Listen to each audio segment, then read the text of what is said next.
अस्सलामुअलैकुम एवरीवन, कैसे हैं आप लोग। आज मैं आपके लिए लेके आई हूँ एक आर्टिफिशियल इंटेलिजेंट रोबोट की कहानी जिसका नाम है मैगन। और ये मूवी 2022 में रिलीज़ हुई थी। IMDb रेटिंग की बात करें तो वो है 6.4 स्टार आउट ऑफ 10। और मूवी की कहानी एक ऐसे आर्टिफिशियल टॉय के बारे में है जो कि ना सिर्फ देख सुन सकता है बल्कि चीज़ों को सीख भी सकता है। और ये बच्चों का ना सिर्फ दोस्त है बल्कि टीचर और प्रोटेक्टर भी है। और क्या होगा जब ये 8 साल की बच्ची को दिया जाएगा, क्या उसको जिस मकसद के लिए बनाया गया है वो इस मकसद को पूरा कर पाएगा कि नहीं, ये सब कुछ हम इस मूवी के अंदर देखेंगे। तो वीडियो के एंड तक ज़रूर बने रहिएगा। तो चलिए टाइम वेस्ट ना करते हुए वीडियो स्टार्ट करते हैं।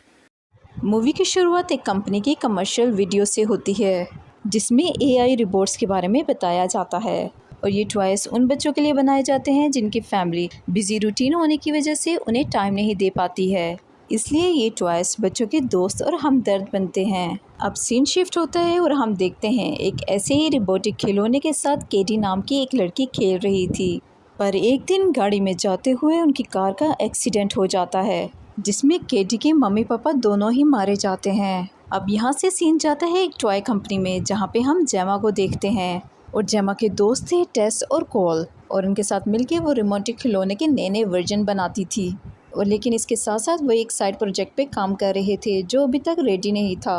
अब हम गीमा को देखते हैं जो कि अपने उन्हीं दोस्तों के साथ एक नए इन्वेंशन पर काम कर रही थी जो कि कोई पेट नहीं था बल्कि बच्चों जैसे नज़र आने वाले एक खिलौने पे काम कर रही थी जिसका नाम था मैगन, जिसका उसके बॉस डेविड को भी नहीं पता था। तभी वहाँ पे डेविड आ जाता है और वो मेगा पे इतना ज़्यादा पैसा खर्च करने पे डांटने लगता है क्योंकि उनकी ओपोनेंट कंपनी उन्हीं जैसे प्रोजेक्ट कम पैसों में बना रही थी। गीमा डेविड का गुस्सा कम करने के लिए उसे मैगन का डेमो देने लगती है। अब चूंकि मैगन पूरी तरह से तैयार नहीं थी तो उसका सर ब्लास्ट हो जाता है।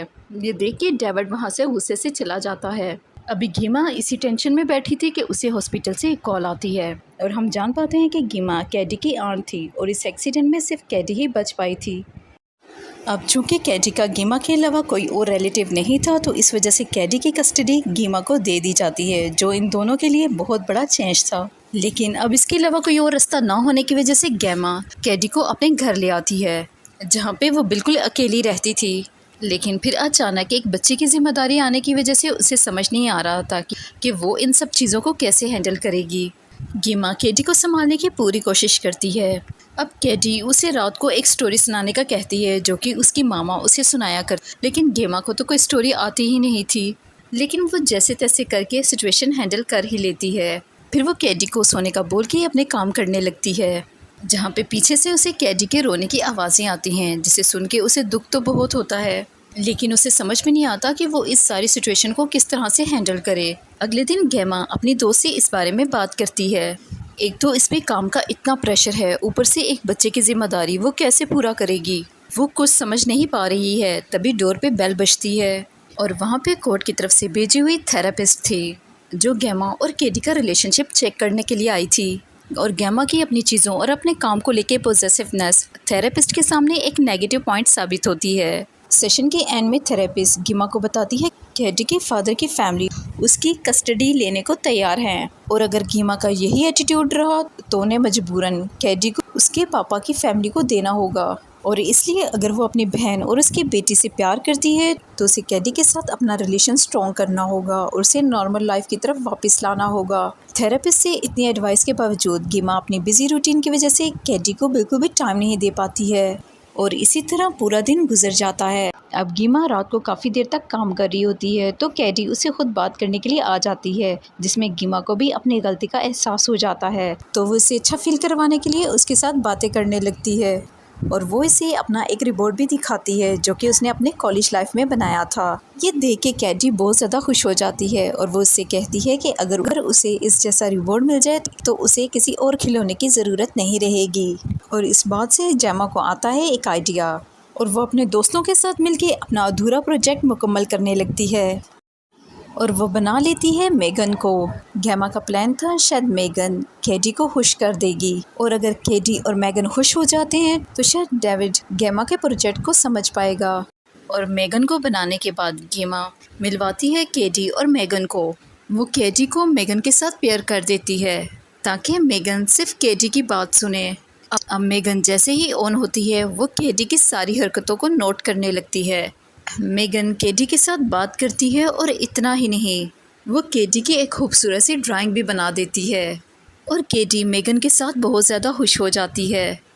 और ये सब कुछ देख के डेविड चौंक जाता है और डेविड को मेगन का प्रोजेक्ट बहुत ज़्यादा सक्सेसफुल नज़र आता है और वो गेमा का आइडिया एक्सेप्ट कर लेता है, जिसका मतलब ये था कि अब जल्दी ही मेगन जैसे खिलौने मार्केट में आने लगेंगे।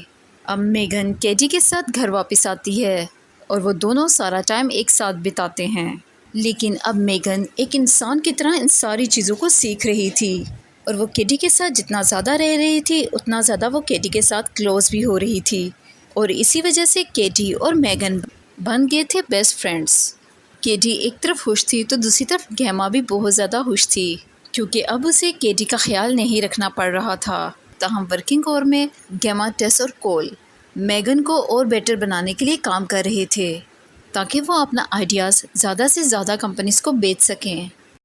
अब यहाँ पे उसकी दोस्त टेस को थोड़ी सी फिक्र होती है, क्योंकि अगर मेगन बच्चों के साथ इतनी स्ट्रॉन्ग बॉन्डिंग करेगी तो शायद वो उनके पेरेंट्स की जगह ले लेगी और शायद वो अपने मम्मी पापा से दूर होने लगें।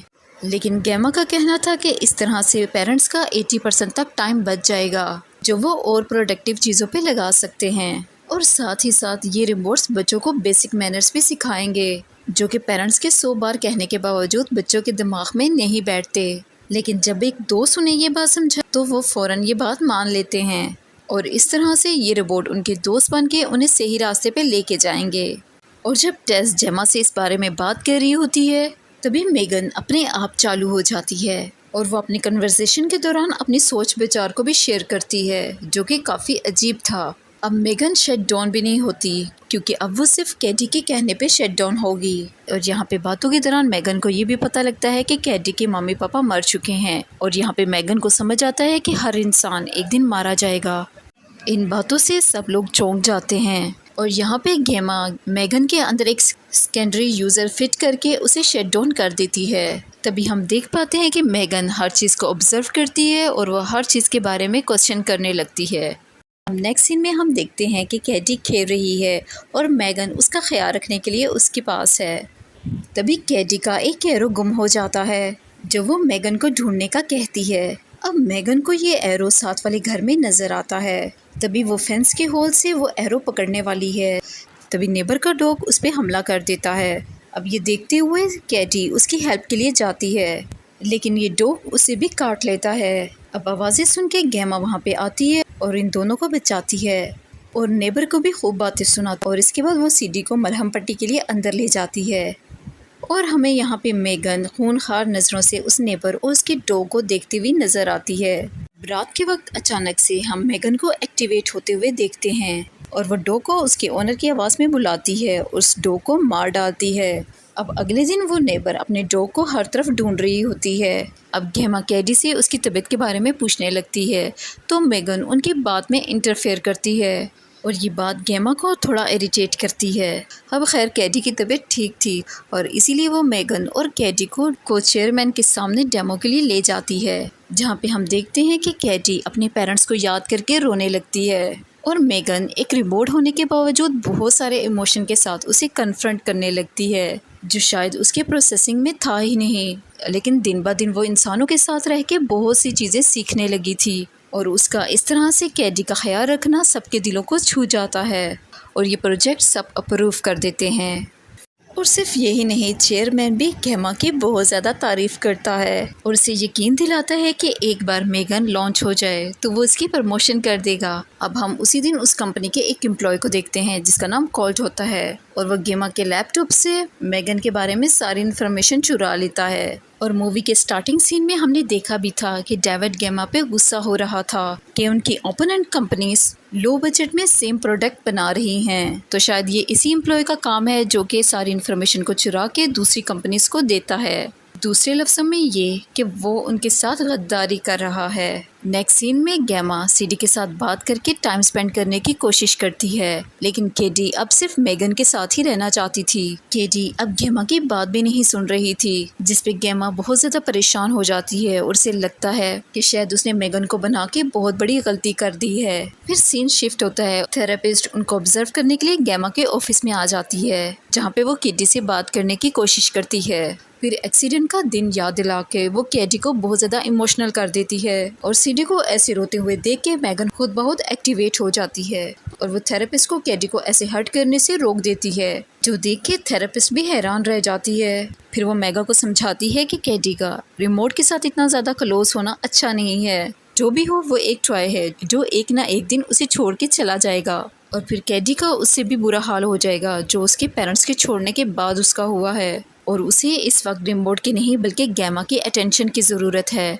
जो कि वो उसे नहीं दे रही। घर आके गैमा केडी को खाना खाने का कहती है। तभी मैगन बीच में बोलना शुरू हो जाती है और इस बात से इरिटेट होते हुए गैमा मैगन को चुप करवा देती है और वो केडी से स्कूल जाने के बारे में बात करने लगती है। लेकिन केडी स्कूल नहीं जाना चाहती थी क्योंकि उसकी मामा होम स्कूलिंग के हक में थी और इस बात से उन दोनों के दरमियान में बहस शुरू हो जाती है। तभी मेगन एक बार फिर केडी को डिफेंड करने के लिए बीच में बोलना शुरू हो जाती है, तो जिस पे गैमा को बहुत ज़्यादा गुस्सा आता है और वो मेगन से शट डाउन होने का कहती है। लेकिन मेगन ऐसा नहीं करती, उल्टा उसे जवाब देने लगती है, जो देख के गैमा उसे रिमोट के साथ बंद कर देती है। तभी हम देखते हैं कि वो शट डाउन नहीं हुई और गैमा के मुड़ते ही वो आंखें झपकाने लगती है, जो कि बहुत ही खतरनाक बात थी, जिसका मतलब ये था कि वो गैमन को अब अपना सेकेंडरी यूज़र नहीं मानती।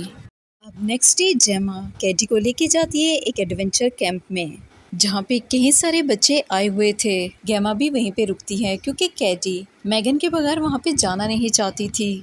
अब जंगल में मैगन को भी बाकी बच्चों के खिलौनों के साथ बिठा दिया जाता है, जहाँ से वो केडी पे नज़र रखती है। तभी टीचर केडी को एक बदतमीज़ बच्चे के साथ जंगल की तरफ एक्टिविटीज़ करने के लिए भेजती हैं। ये सब मैगन देख रही थी और वो केडी के लिए परेशान नज़र भी आ रही थी। अब जंगल के बीच जाके वो बच्चा केडी को तंग करने लगता है, तो तभी वहाँ पे मैगन आ जाती है, जो कमांड के बगैर कुछ करती तो नहीं है लेकिन स्टैचू बन के वहीं पे खड़ी रहती है। तभी वो लड़का उससे इरिटेट होते हुए मैगन को अपने साथ ले जाके तोड़ने लगता है। तभी मैगन और वो इस बच्चे का कान उखाड़ के फेंक देती है। अब वो बच्चा उससे बच के भागने लगता है, लेकिन मैगन एक जानवर की तरह उसका पीछा करती है और इसी दौरान उस बच्चे का एक कार से एक्सीडेंट हो जाता है और वो मारा जाता है। लेकिन किसी को ये पता नहीं लगता कि ये काम मैगन का था। लेकिन यहाँ पे केडी को मैगन पे थोड़ा सा शक होने लगता है। खैर इस वाक़े के बाद गैमा केडी को घर ले जाती है। अब घर आके गैमा सीडी को इस हादसे के बारे में परेशान ना होने का कहती है। तभी किटी उसे बताती है कि मैगन वहाँ पे अचानक खुद से ही आ गई थी, जिसे सुन के गैमा को बहुत ही अजीब लगता है और जब वो मैगन से पूछती तो मैगन झूठ बोल देती है। अभी वो बात की जड़ तक नहीं पहुँची थी कि दरवाजे पे बेल होने लगती है और जब वो दरवाज़ा खोलती है तो वहाँ पे पुलिस वाला होता है, क्योंकि उनके पड़ोसी ने इल्ज़ाम लगाया था इन्होंने मेरे डॉग को मार दिया है। और पुलिस वाले को भी इस बात पे यकीन नहीं आता और वो इनसे कुछ क्वेश्चन करके वहाँ से चला जाता है। अब मैगन उस पड़ोसी को एक गुस्से वाली नज़रों से देख रही होती है।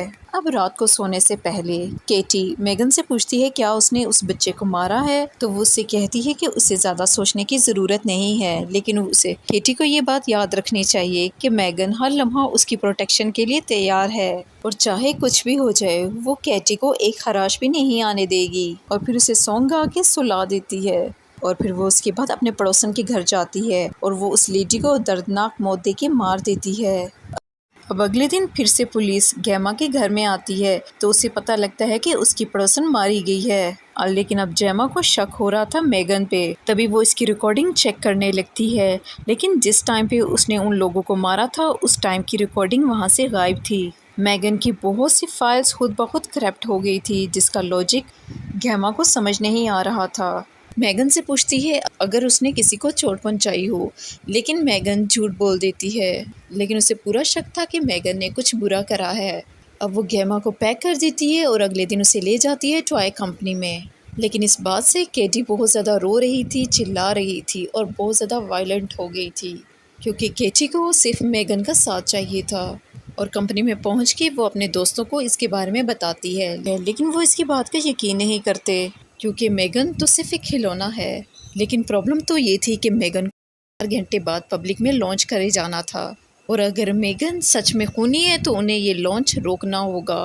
ऑलरेडी हर जगह मेगन के एड्स और प्रमोशन होने लगे थे और सारे लोग कंपनी में आने लगे थे और एडवर्टाइजमेंट में केटी का यूज़ किया जा रहा था। लेकिन गेमा अब समझ गई थी उसने मेगन को बना के गलती करी है। और दूसरी तरफ कैडी अपने ही थेरेपिस्ट से लड़ रही थी, और जब उसकी आंट वहाँ पे पहुँचती है तो वो उसे ही चांटा मार देती है। लेकिन फ़ौरन ही उसे अपनी गलती का एहसास हो जाता है और केटी अपनी आंट से सॉरी बोलती है, जिस पे उसकी आंट उसे समझाती है कि एक इंसान और रिबोर्ड में क्या फ़र्क है। अब ये दोनों एक दूसरे के साथ अपना रिश्ता मजबूत कर लेती हैं और फिर यहाँ से वो घर चली जाती हैं मेगन को लिए बगैर। गेमा अभी भी टेस और पॉल के पास थी। गेमा अपने दोस्त टेस को कॉल करके कहती है कि मेगन को परमानेंट शट डाउन कर दिया जाए क्योंकि वो एक डेंजरस खिलौना है। लेकिन असल में दोस्तों यहाँ पे टेस नहीं थी बल्कि मेगन थी, और वो इससे टेस बन की बात कह रही थी। और इतना ही नहीं, उसने मोबाइल को टच किए बगैर ही उसे स्टार्ट कर लिया था, जिसका मतलब ये है कि मेगन ने अपनी पावर्स को हद से ज़्यादा इस्तेमाल करना शुरू कर दिया है।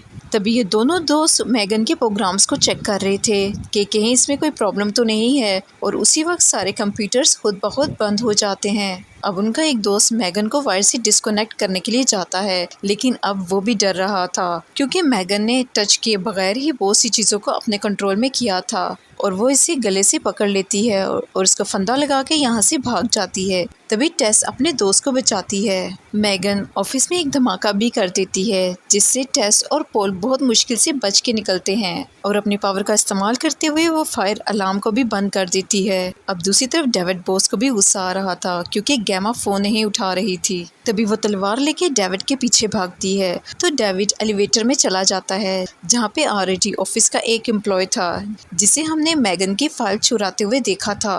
अब मेगन इन दोनों को वहाँ पे मार देती है, और मेगन जानती थी कि इस लड़के ने मेगन की टेक्नोलॉजी को चुराया है, जैसा कि मेगन ने उसके दिमाग को हैक कर लिया हो। और फिर वो तलवार लेके डेविड और इस लड़के को मार देती है। अब एलिवेटर के अंदर लाशों को देख के हर तरफ भगदड़ मच जाती है। अब मेगन कंपनी से बच के बाहर निकलती है और एक गाड़ी चुरा के घर पहुंचती है ताकि अपने आखिरी दुश्मन गेमा को मारने के लिए। तभी वो गेमा पे हमला कर देती है और बेचारी गेमा अपने ही हाथों से बनाए हुए रोबोट से जान बचाने की कोशिश करती है। खैर गेमा जितना हो सके वो मेगन से लड़ाई करके अपनी जान बचाती है। तभी कैडी वहाँ पे आ जाती है। अब केडी को देख के मेगन उसे अपने साथ मिलके गेमा को मारने का कहती है ताकि उसको मारने के बाद वो और केडी इकट्ठे रह सकें। लेकिन केडी यहाँ पे आई थी गेमा को बचाने के लिए, और वो गेमा के कॉलेज के बने रिबोट का यूज़ करते हुए मेगन के साथ फाइट करती है, और आखिरकार केडी और गेमा मिलके मेगन का काम तमाम कर देती हैं, जहाँ पे मेगन के कोवर्कर्स पुलिस के साथ आ गए थे और वो भी बहुत ज़्यादा ज़ख्मी थे। और मूवी के एंड में हम देखते हैं कि मेगन अभी भी घर के इलेक्ट्रॉनिक्स को कंट्रोल कर पा रही थी, और मूवी इसी सस्पेंस के साथ ख़त्म हो जाती है।